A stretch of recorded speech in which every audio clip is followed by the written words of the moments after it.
In this video we will discuss the life and work of Lucas Cranach the Elder, the German artist best known for his portraits and single figures of beautiful women.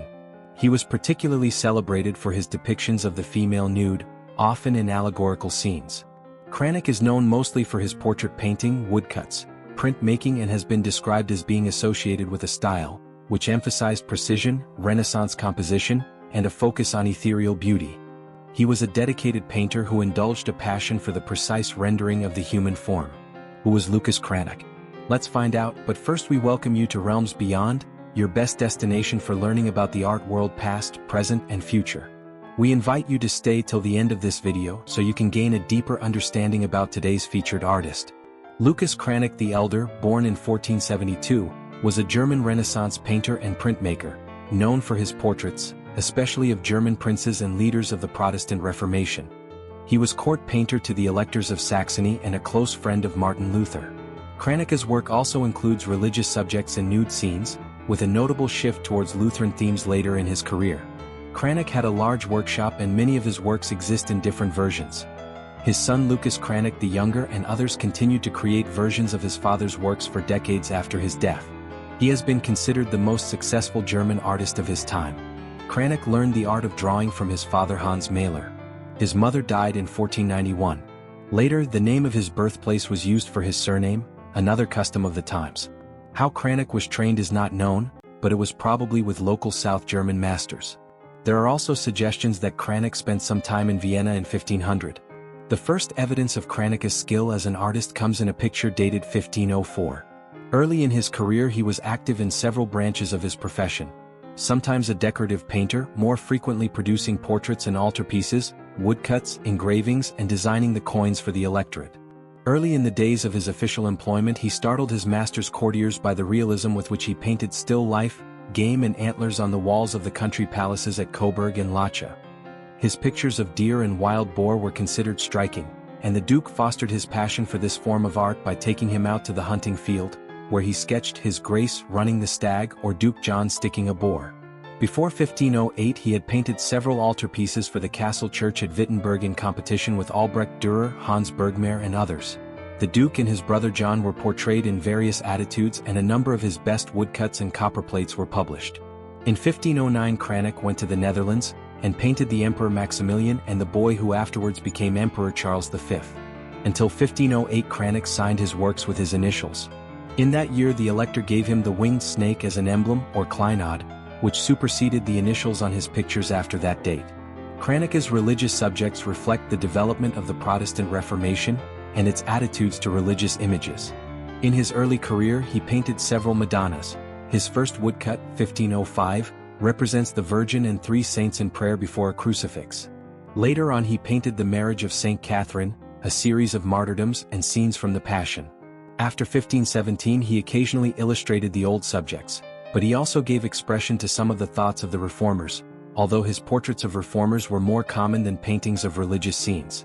In a picture of 1518 where a dying man offers his soul to God, his body to earth, and his worldly goods to his relations, the soul rises to meet the Trinity in heaven, and salvation is clearly shown to depend on faith and not on good works. Other works of this period deal with sin and divine grace. One shows Adam sitting between John the Baptist and a prophet at the foot of a tree.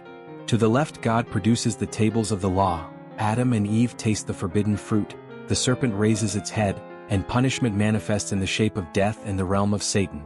To the right, the conception, crucifixion and resurrection symbolize redemption, and this is duly impressed on Adam by John the Baptist. There are two examples of this composition in the galleries of Gotha and Prague, both of them dated 1529. His workshop made an altarpiece with a crucifixion scene in the center which is now in the Kreuzkirche, Hanover. Cranach was equally successful in a series of paintings of mythological scenes which nearly always feature at least one slim female figure, naked but for a transparent drape or a large hat. These are mostly in narrow, upright formats. Examples are several of Venus, alone or with Cupid, who has sometimes stolen a honeycomb, and complains to Venus that he has been stung by a bee. Weimar, 1530, Berlin, 1534.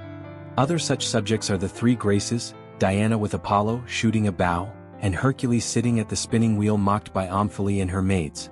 A similar approach was taken with the biblical subjects of Salome and Adam and Eve. He and his workshop also painted more than 60 versions of Lucretia, the self-stabbing pagan heroine whose death sparked the Roman Republic. These subjects were produced early in his career, when they show Italian influences including that of Jacopo da Barbari, who was at the court of Saxony for a period up to 1505. They then become rare until after the death of Frederick the Wise. The later nudes are in a distinctive style which abandons Italian influence for a revival of late Gothic style, with small heads, narrow shoulders, high breasts and waists. The poses become more frankly seductive and even exhibitionist. Humor and pathos are combined at times in pictures such as Jealousy, Augsburg 1527, Vienna 1530, where women and children are huddled into groups as they watch the strife of men wildly fighting around them. A lost canvas of 1545 is said to show hares catching and roasting hunters. In 1546, possibly under Italian influence, Cranach composed the Fons Juventutis, the Fountain of Youth, executed by his son, a picture in which older women are seen entering a Renaissance fountain, and exiting it transformed into youthful beauties. The Nazis had a particular affection for Cranach's work and looted many paintings during the Third Reich. This has led to claims for restitution, notably from Jewish collectors who were persecuted or looted by the Nazis. The Nazis looted Cranach's portrait of John Frederick I, Elector of Saxony, around 1530s, from Jewish art collector Fritz Gutmann before murdering him, but the painting was recovered by Gutmann's grandson Simon Goodman, 80 years later after decades of searching.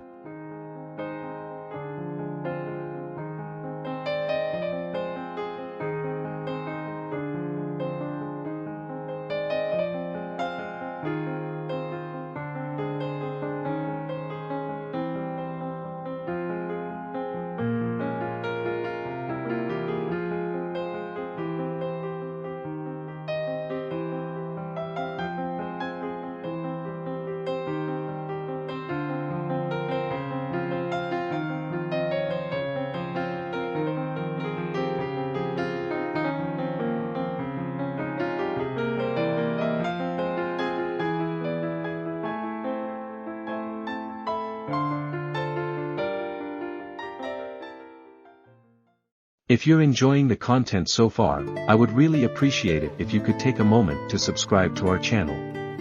By subscribing, you'll be the first to know when we upload new videos, and you'll never miss out. Also, don't forget to hit the like button if you enjoyed this video. It really helps out and lets us know that you're enjoying the content. And if you think this video would be helpful or entertaining for someone else, please share it with them. Finally, make sure to hit the notification bell so you never miss a new video.